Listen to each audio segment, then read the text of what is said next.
Would you like to meet the second most important spiritual leader in Tibet? Well, I was fortunate enough to do that in 1993 when he was 7 years old, the Karmapa.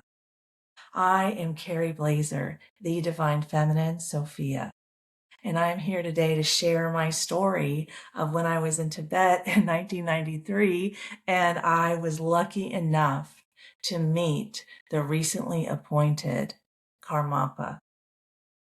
And I went to a hotel, didn't know what was going to happen, got invited, went last minute, and was like, yeah, I had that experience. So please help me grow my channel. I'm sharing my free ebook below, and it's my 6 Divine Feminine Self-Love Strategies to help you transform your emotional wounds into personal wisdom, which is linked below. But if you like and subscribe, then my channel grows and I can help more people for free, which is my goal. So we're going to start with some pictures and I'm going to tell you what happened. And then we're going to do a deeper dive into who he is and everything that I learned. So let's start with the pictures because there's the fun part.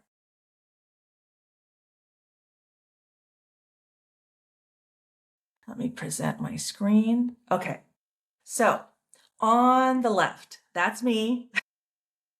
Before gray hair. Yeah, I tried to tell my oldest daughter, like, look, I have free blonde highlights. She's like, Mom, I'm 55 now. That was me in 1993 on the left.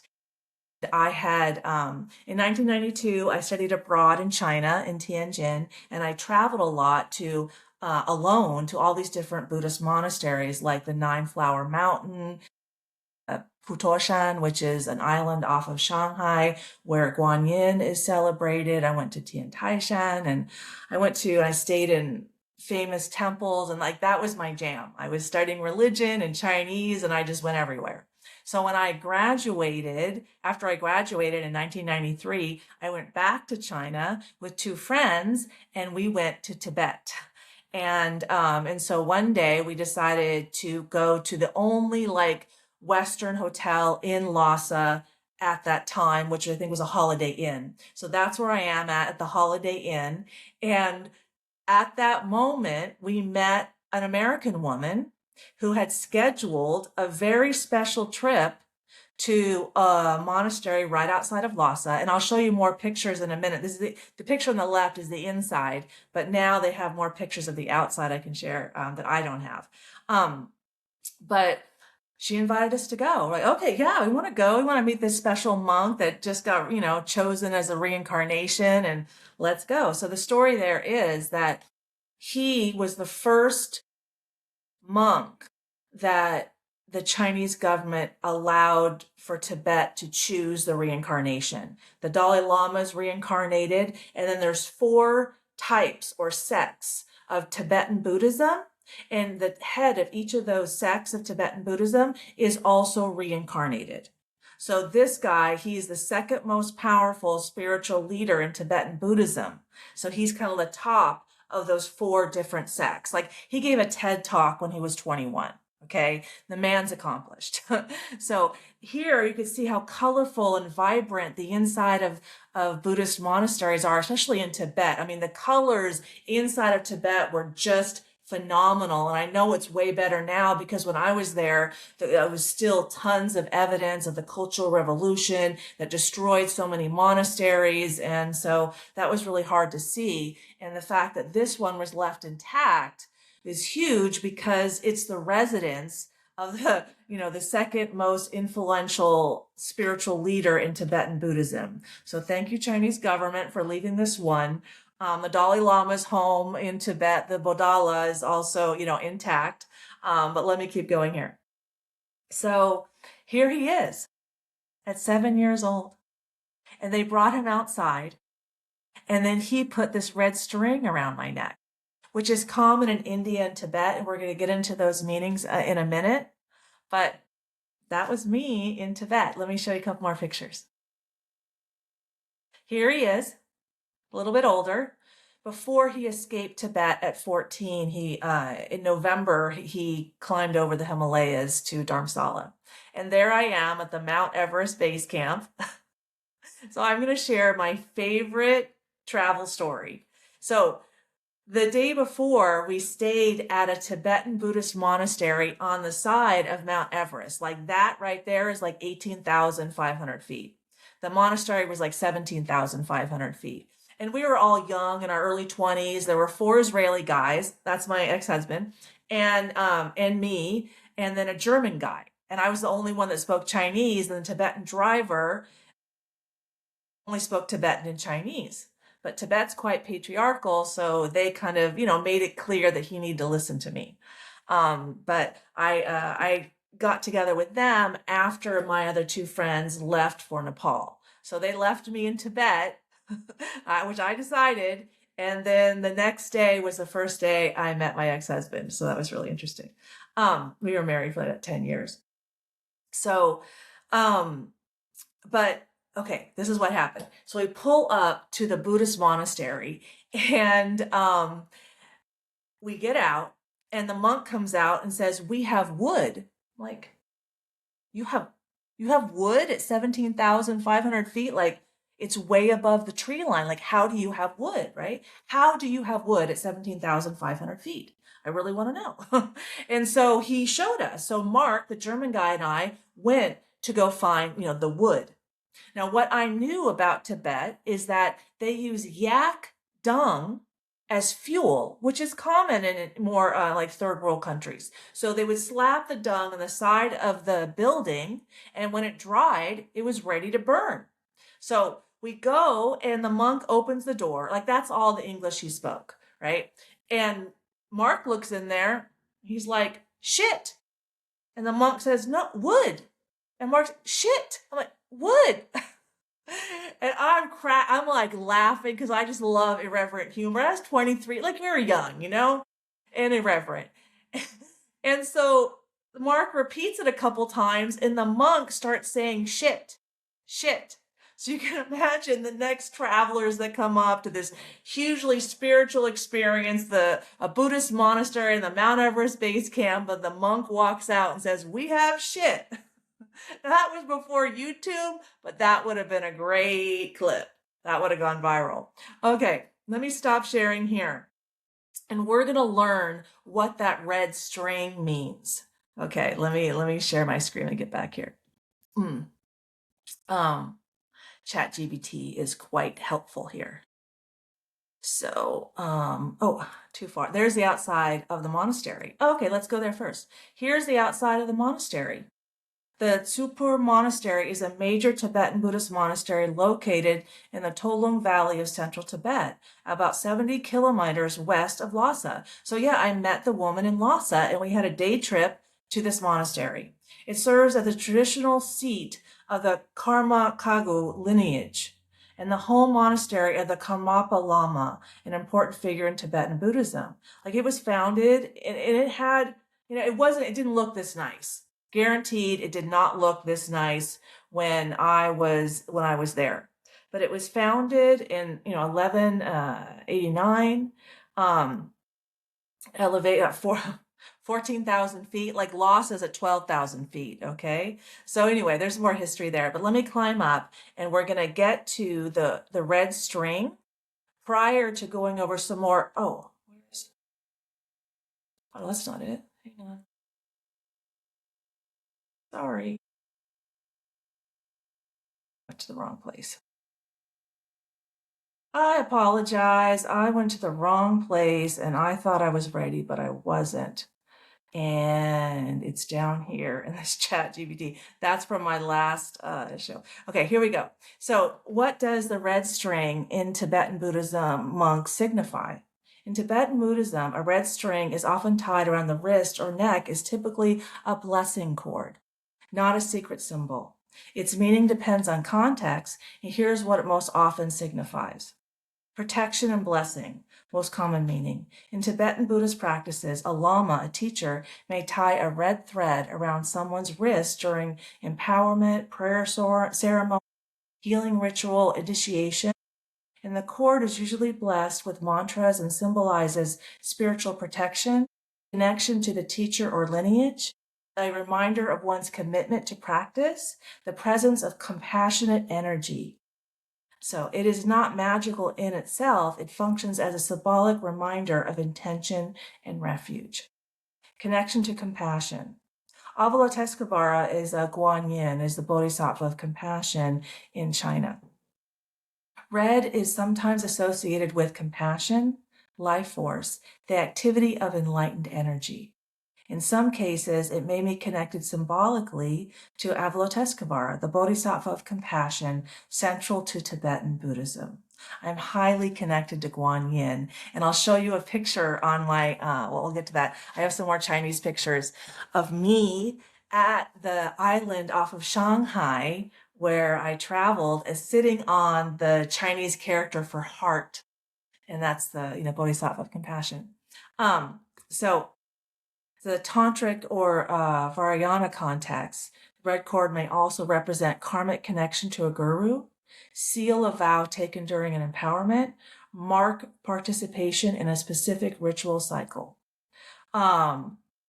Interesting that they brought this up. Okay, the Kabbalistic red string in Jewish mysticism tradition, different tradition entirely. Well, it's interesting they bring that up because my last name is Buzaglo. And still my legal name is the same as my children and my ex-husband. And even Carrie Blazer is my maiden name. And Buzaglo Buzaglos are Sephardic Jews and they're Kabbalistic. Another synchronicity. Okay, I love that. Okay. And my ex-husband's great-grandfather was the top Sephardic rabbi at a city in the north called Haifa. Haifa's as big as Tel Aviv. And people still go pray at his grave. And he was Kabbalistic. And his soul kept coming through to me starting about 4 years ago, really helping me heal and kind of understand wisdom. And now that I understand that Kabbalistic Judaism supports the Messiah being both the divine feminine and the divine masculine, in contradiction to rabbinic Jews, mostly Ashkenazi Jews, who believe that the divine masculine, that the Messiah is a man.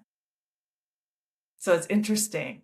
A little more there, like the Buzaglos come from Spain and they were exiled in 1492. Yes, the same year Columbus sailed to America, and Columbus was Jewish. Everybody got out, but they connected with the Cathars in southern France, and that really influenced them to prioritize inner authority and self-love. And then Kabbalistic Judaism supports both divine feminine and divine masculine. Okay, I love that. Important clarification. The red string is a visible blessing, a devotional symbol, a reminder of compassion and spiritual protection. Okay, so now I said, please give me the history of the Karmapa who escaped Tibet for Dharamsala when he was 14. Okay, and now I'm referring to Ogyen, I can't pronounce it properly. I apologize. Okay, one of the most prominent figures in Tibetan Buddhism and head of the Karma-Kagyu lineage. Recognition as a 17th Karmapa. After the death of the 16th Karmapa in 1981, senior Karma-Kagyu lamas began searching for his reincarnation. Like I said, the Chinese government, this was the first one that they approved. A young boy in eastern Tibet, Tok, in 1985 was identified. He was recognized as 17 Karmapa by leading. Importantly, his recognition was also acknowledged by someone else. The Chinese government later formally approved him, which is usually in Tibetan reincarnation politics.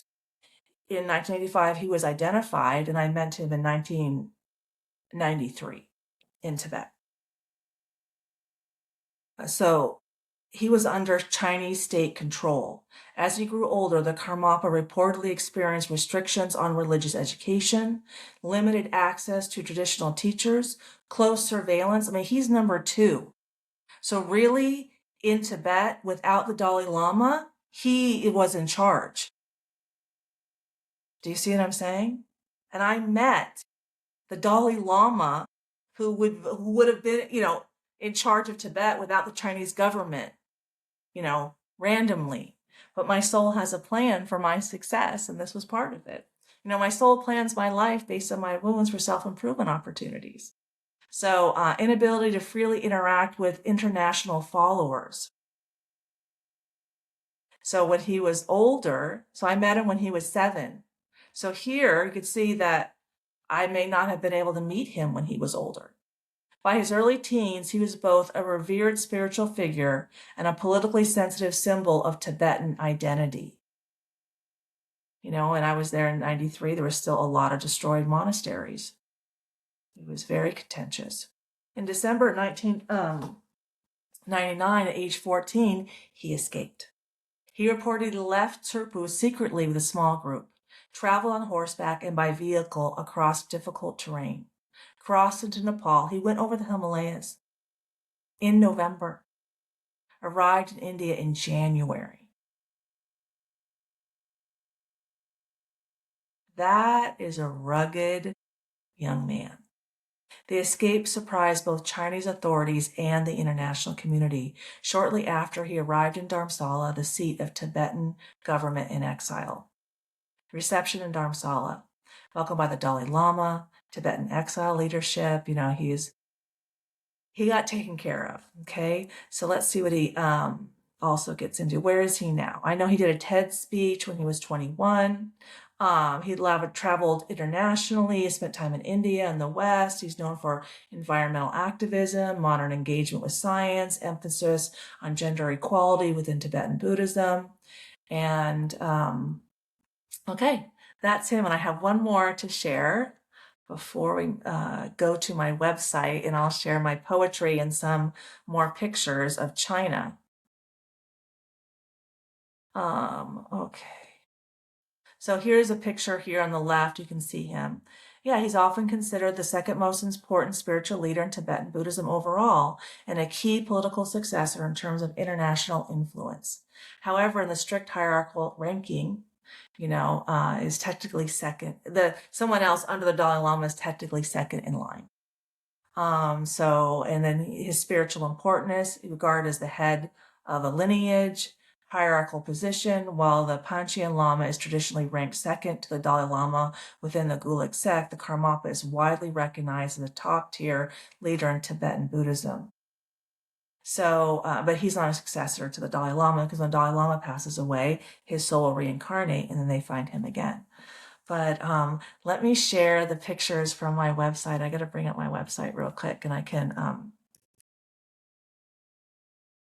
of me, okay, on the heart with an amazing young Buddhist nun that I met on the bus going to the monasteries. Okay, my poetry. So, all right. So this, oh, I don't know what happened to my poem here. Okay. This is like the cutest little boy that I met in Tibet. So, but let me find the heart. My poems are gone. Okay. Anyway, here is the heart. And it's hard to see, but that's me and the Buddhist monk sitting there, and we're sitting on the heart. And it's very typical in China. I'm not sure about Korea and Japan, for them to write characters on rocks and write whole poems on rocks on Buddhist monasteries and in Buddhist mountains. So that's me. And then, oh, see, here's an example of that. So here I'm at Mount Tian Tai, and this is the whole poem here. And this character, is that the Buddhism? No, that's not Buddhism. It looks close though. Oh, that's me in there. Oh, huh. Yeah, there's some problems here. Oh, this is my favorite Buddhist statue in Suzhou, China. By Suzhou is where they have the the Chinese Buddhist monastery where Zen was created. Zen Buddhism is called Chan in Chinese, and it was created in China and it later exported to Japan. And I know Zen Buddhism is very popular. Anyway, I wanted to share that amazing history with you. And it was just an amazing trip for me. And I will definitely be sharing more about Buddhism. I have a whole master's thesis on Taoism that I will share and the whole analysis there. So thank you. Please like and subscribe and take care. Bye.